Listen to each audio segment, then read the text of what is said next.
Hello dear subscribers, today I will tell you how you can easily lock your chat in Instagram. So for doing this you just need to go to Play Store and just find in Play Store, just write in search tab lock Instagram chat, and here you will find Locker.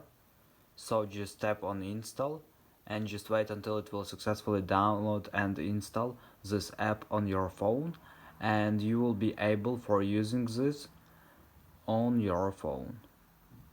So just wait.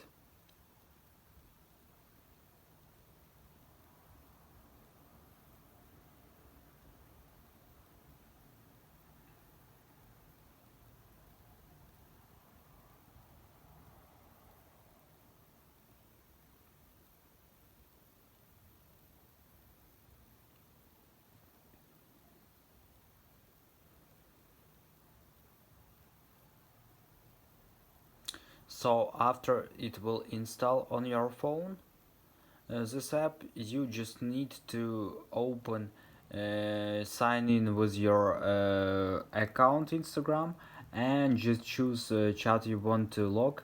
Just enter some passcode, and every time you will open it, it will need to write this passcode. So this is the way how you can do it. So thanks for watching, have a nice day, subscribe to my channel, click like, and goodbye.